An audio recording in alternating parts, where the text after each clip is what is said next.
এক বনের রাজা ছিল এক বিশাল সিংহ। সিংহটি যখন বৃদ্ধ হয়ে গেল তখন তার আগের মতো শিকার করার শক্তি রইল না। তার সাথে থাকত এক চতুর শিয়াল, যে সিংহের উচ্ছিষ্ট খেয়ে বেঁচে থাকত। সিংহ শিকার করতে না পারায় শিয়ালও না খেয়ে দুর্বল হয়ে পড়ল। একদিন সিংহ শিয়ালকে বলল, বন্ধু, আমি ক্ষুধার্ত, কিন্তু আমার শরীরে আর জোর নেই। তুমি যদি কোনোভাবে একটা প্রাণী ভুলিয়ে ভালিয়ে আমার গুহার কাছে নিয়ে আসতে পারো, তবে আমি সেটা শিকার করে দুজনে মিলে পেট ভরে খেতে পারবো। শিয়াল রাজি হল। সে বনের ধারে গিয়ে দেখল একটি গাধা মনের সুখে ঘাস খাচ্ছে।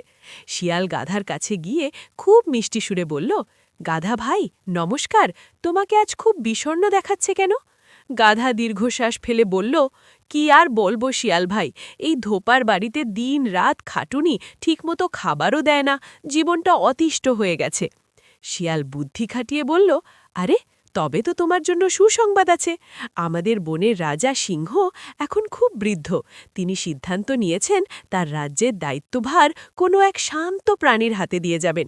আমি তোমার কথা তাকে বলেছি, তুমি যদি আমার সাথে চলো তবে তুমিই হবে এই বনের পরবর্তী রাজা। নির্বোধ গাধা রাজপদ আর আরামের লোভে শিয়ালের কথায় বিশ্বাস করে ফেলল। সে মহানন্দে শিয়ালের সাথে গুহার দিকে রওনা দিল।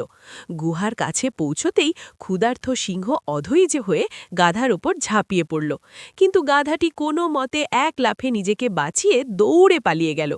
সিংহ তার বার্ধক্যের কারণে লক্ষ্যভ্রষ্ট হয়েছিল। শিয়াল খুব হতাশ হল।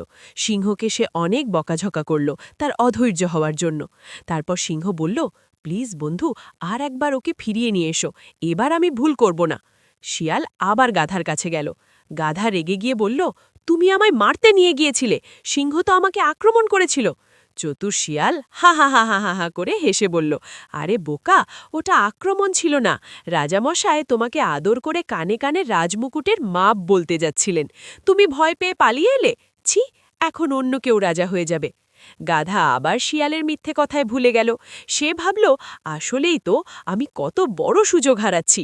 সে পুনরায় শিয়ালের সাথে গুহায় গেল। এবার সিংহ কোনো ভুল করল না। সে গাধার ওপর ঝাঁপিয়ে পড়ে তাকে মেরে ফেলল। সিংহ খাওয়ার আগে তৃষ্ণা মেটানোর জন্য ঝর্ণায় জল খেতে গেল। এই ফাঁকে ধূর্ত শিয়াল গাধার মাথার ঘিলু বা মগজটুকু খেয়ে ফেলল।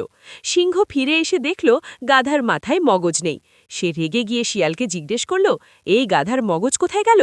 শিয়াল শান্তভাবে উত্তর দিল, মহারাজ, যে গাধা একবার মৃত্যুর মুখ থেকে ফিরে এসে আবারও এখানে মরতে আসে, তার কি আদেও কোনো মগজ বা বুদ্ধি থাকতে পারে?